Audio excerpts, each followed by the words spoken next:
안녕하세요. 박정석 수의사입니다. 안녕하세요. 최규선 수의사입니다. 이번에는 동물병원에서 제일 많이 듣는 질문 10가지 탑10 답변 드리는 시간 가질 수 있도록 하겠습니다. 탑10이라고 하지만 순서는 없습니다. 첫 번째 질문 제일 많이 듣는 건 강아지가 몸을 자주 긁는데 이거 알러지인가요? 사실 그것보다도 네. 그냥 피부 딱 보여주고 알러지예요? 이게 그냥 정답 아니야? 이게 사실 어떻게 보면은 우리가 좀 무당 아니면 신적인 존재라고 알고 계시는 분들이 있는 것 같아. 이게 그냥 사실은 사진까지만 찍어와도 너무 감지덕지야.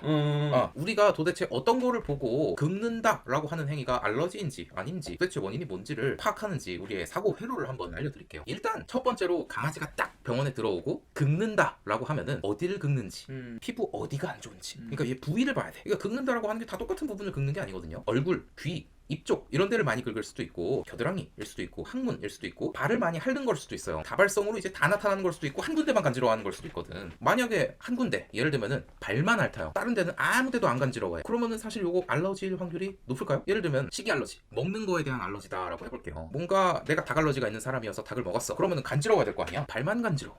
좀 이상하잖아. 발만 간지러운 알러지가 어딨어. 그러면은 발을 누가 간지럽히거나 발에 알러지 원이 닿았으면 간지러울 수도 있겠죠. 근데 이제 그렇지 않다라는 부분이 알러지인지 아닌지를 판단하는 중요한 기준이 되곤 합니다. 그래서 이제 항상 보조엠들이 알러지인지 아닌지를 볼 때 어디를 주로 간지러워하고 긁고 핥는지를 봐야 돼요. 주로 알러지 환자 같은 경우에는 눈 주변, 귀, 입 주변, 발바닥 사이, 항문 이런 부분을 많이 간지러워합니다. 만약에 이제 배나 옆구리 이런 데를 간지러워하는 애들이 있다. 거기만 간지러워하고 얼굴은 안 간지러워하는데요? 하면은 사실 알러지가 아닐 확률이 꽤 있겠죠. 근데 이제 사실 이것도 과학적인 근거가 있는 게 아토피 아니면 식이 알러지 환자가 있었을 때 우리가 그거를 구분하기 위한 명확한 검사가 있진 않거든요. 알러지의 진단은 증상으로 해요. 예를 들면 뭐 얼마나 긁는지 그리고 어디를 긁는지 그 빈도가 어떠하고 특정 약 스테로이드 같은 약의 반응성이 있는지 뭐 다른 병변은 없는지 이런 여러 가지 기준들을 몇 가지나 충족하는지에 따라서 알러지인지 아닌지를 진단을 한단 말이야. 다른 것들을 다 이렇게 배제하면서 알러지를 찾아가는 거지. 알러지는 무조건 간지럽거든요. 근데 이제 간지럽다고 알러지는 아니야. 그럼 뭐가 더 간지러울 수가 있냐. 보통 세균이나 곰팡이 감염도 굉장히 간지러워요. 우리가 이제 논피증이라고 하죠. 몸에 여드름 같은 게 막 콕콕 나고 거기에 이제 여드름처럼 진짜 농포, 고름 같은 것들이 이제 차오르는 그런 병들도 굉장히 간지럽거든요. 그런 병들은 사실은 세균 감염이니까 항생제를 통해서 치료를 하고 치료를 한 다음에 간지럽증이 사라진다. 그러면 사실 알러지가 아니야. 알러지에 대한 근본적인 해결 방법은 딱 한 개밖에 없어요. 알러지원으로부터 아기를 격리하는 거. 예를 들면 닭 알러지가 있다. 닭을 안 먹는 게 알러지의 치료야. 사실 그게 치료야? 라고 할 수 있겠지만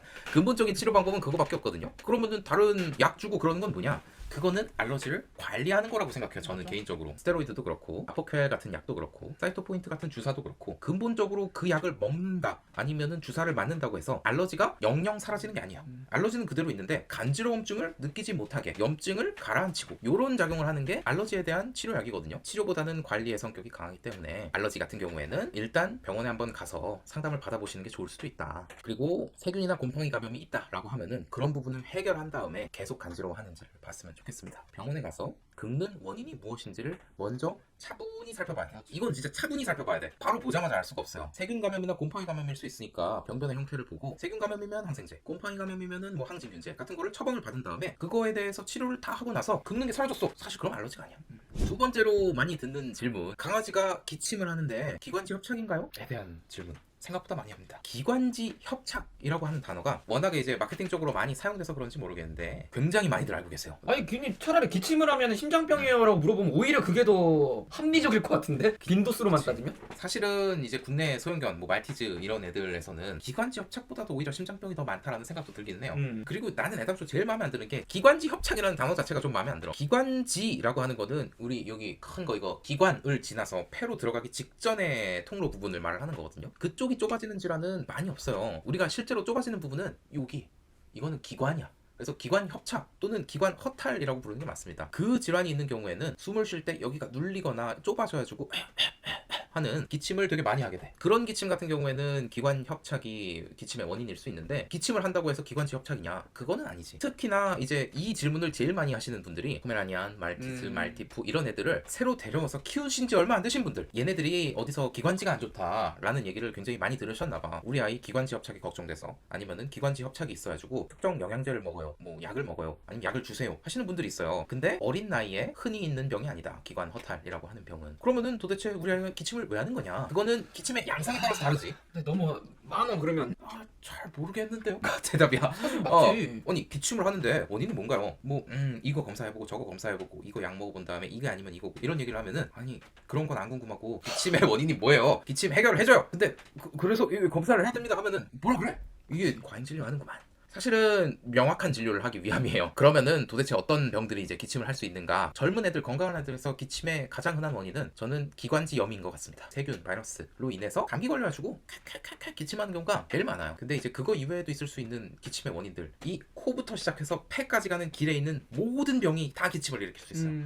코, 인후두, 기관, 기관지, 폐, 그리고 폐 옆에 있는 심장이나 이런 것들. 그쵸. 이런 장기들의 이상이 있었을 때 다 기침할 수 있어. 기침과 함께 콧물이 나면은 솔직히 기관지염 아니면 인후두염, 비염 같은 감염성 질환일 가능성이 높겠죠. 그래서 이제 그런 경우에는 항생제 같은 거를 한번 먹어서 치료를 해보는 거고. 근데 그게 아니라 기침을 해서 우리가 청진을 해봤는데 심장 쪽에 판막에 이상이 있어서 들리는 그 소리가 들리면 심장병 때문에 기침을 할 수 있겠습니다. 심장 초음파를 보면 되겠죠. 어떻게 생각하시면 쉽냐면 강아지가 이렇게 몸통 있잖아요. 갈비뼈가 크기가 정해져 있단 말이야. 이게 계속 커지진 않아요. 근데 그 안에 폐도 있고 기관도 있고 기관지도 있고 심장도 있고 다 있어. 근데 심장이 기능이 떨어지면 커지거든요. 근데 커지면서 갈비뼈는 안 늘어나잖아. 옆에 있는 폐랑 기관지를 누르는 거야. 누르니까 기침이 나지. 이거 계속 눌러봐. 기침 나지. 심장이 딱 이렇게 미안해. 엎드려 있어가지고 위로 이렇게 누르는 게 보여요. 엑스레이로 찍으면. 저는 그 이외의 원인으로서 이러한 것들을 다 배제했을 때 기관 허탈, 기관 협착, 흔히들 기관지 협착이라고 불리시는 그 병이 사실 간별 진단의 가장 마지막에 와야 된다고 생각해. 빈도가 제일 좀 많지는 않거든요. 물론 이제 나이 든 강아지에서는 꽤나 많기는 한데 강아지가 기침을 한다고 해서 기관지 협착인 건 아니에요. 세 번째 질문. 어린 강아지를 키우시는 분들이 제일 많이 하는 질문인 것 같아요. 중성화 수술 꼭 해야 되나요? 에 대해서 강아지 키우시는 분들은 질문을 많이 해요. 근데 고양이 키우시는 분들은 신기하게도 웬간하면 다 하셔. 그치. 애들이 너무 울고 막 여기저기 오줌 싸고 그러니까 너무 힘드셔가지고 내가 하지 말라고 해도 제발 해주세요 하고 막 와가지고 하는 편인데 강아지 키우시는 분들은 당장에 막 문제가 되진 않으니까 이거 꼭 해야 되나 싶어서 이제 많이들 물어보십니다. 그래서 이제 수의사가 해야 됩니다라고 하면은 야 너 돈 벌려고 하는 거 아니야? 할 수도 있으니까 그렇게 말하는 이유에 대해서 말씀을 드리면 사실 수컷과 암컷이 이유가 달라요. 수컷 강아지 같은 경우에는 중성화 수술을 안 했을 때 생길 수 있는 문제점이 이제 마킹, 여기저기 막 오줌을 싸고 다니는 거, 성적인 행동, 전립선 비대, 나이 들면 걸리죠. 그리고 항문 주변, 엉덩이 주변에 그 요만한 이제 덩어리 같은 종양이 좀 많이 생겨요. 양성이기는 한데 그런 게 나이 들면 생기기도 해. 그래서 들어보면은 죽는 병은 없네. 그리고 나이 들어서 만약에 전립선 비대가 생긴 다음에 중성화하면은 전립선 비대가 또 쪼그라들어, 멀쩡해져. 그래가지고 굳이 어렸을 때 100% 무조건 하시라고 말씀은 안 드립니다. 근데 이제 보호자님들의 편의와 우리 아이들이 스트레스도 받아. 사실은 암컷도 그렇고 수컷도 그렇고 생물체의 본능 자체가 사실 생식이 있잖아요. 자손을 퍼뜨려서 내 후손을 남기는 게 생명체의 본능이란 말이야. 난 그것도 있긴 한데 개인적으로는 행동학적 문제를 굳이 생길 가능성이 있는데 버텨보겠다고 하는 것도 좀 그렇고. 그런 부분에 대해서 이제 보호자님들한테 설명을 드리기는 해요. 보호자가 감당할 수 있으면은 안 하셔도 된다. 하지만 이제 그걸로 인해서 생기는 불편함이나 그런 거는 감당하셔라 라고 말씀을 드린 끝인데 여자애는 얘기가 달라. 중성화를 안 하게 되면 생길 수 있는 병들이 자궁축농증, 유선종양 같은 병들이 있어. 그 이외에도 여러 가지가 있겠지만 대표적으로 요 두 가지는 죽을 수 있는 병이에요. 그렇죠. 그리고 걸리면은 되게 고생해.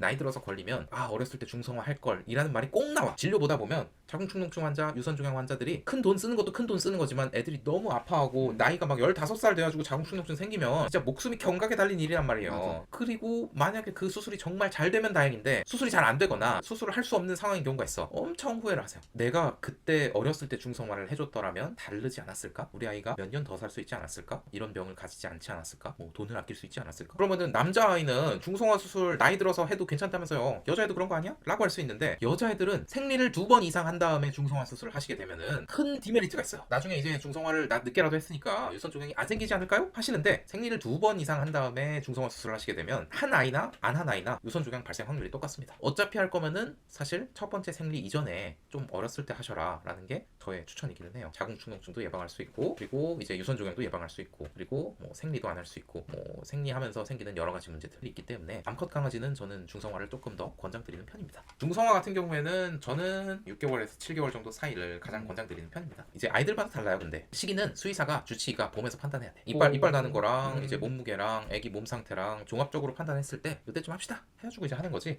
제가 뭐 6개월에서 7개월에 하랬다고 애가 다 크지도 않았는데 중성화 수술 하면은 간에도 부담 가고 맞아. 수술한 다음에 이제 마취도 부담이 가고 하기 때문에 그거는 수의사의 판단에 맡깁니다. 네 번째 질문. 강아지 고양이는 몇 살부터 건강검진 해야 하나요? 저가 수의사여서 그런지는 모르겠는데 저는 한 6살에서 7살 정도를 보긴 합니다. 나는 5살, 6살 사이가 제일 첫 번째. 그치. 건강검진은 건강할 때 하는 게 건강검진. 그치. 사람 같은 경우에도 건강검진 했을 때 매번 내가 어디 아픈 게 나오기를 기대하면서 가진 않잖아요. 건강하다는 거 보증받으려고 가는 거지. 강아지 고양이 같은 경우에도 어렸을 때도 한 번 정도는 했으면 좋겠어요. 저는. 맞아. 그래야지 정상인 상태를 알 수가 맞아. 있잖아. 중성화한 다음에 2살에서 3살 정도 됐을 때 건강검진 한번 해서 우리 아이가 진짜 건강하고 짱짱했을 때 그 모든 장기 기능이 짱짱했을 때 정상 혈액검사 수치, 초음파상의 장기의 모습은 어떤지를 알면 나중에 진료 볼 때 되게 편해요. 비교하면 되니까 우리 입장에서. 알기 쉬운 예를 들면 콩팥이 나이가 이제 처음 태어났을 때는 이렇게 짱짱해가지고 팽팽하고 크기가 커. 근데 나이가 들면서 쪼글쪼글해지면서 쪼그라들거든요.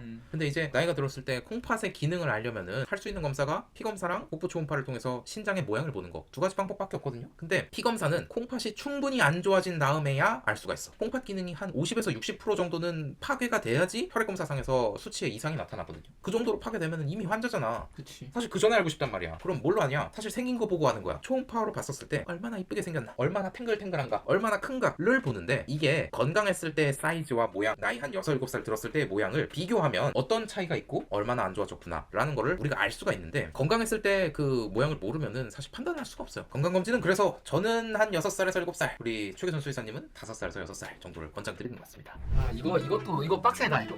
아직 줄게 우리 이러고 있어.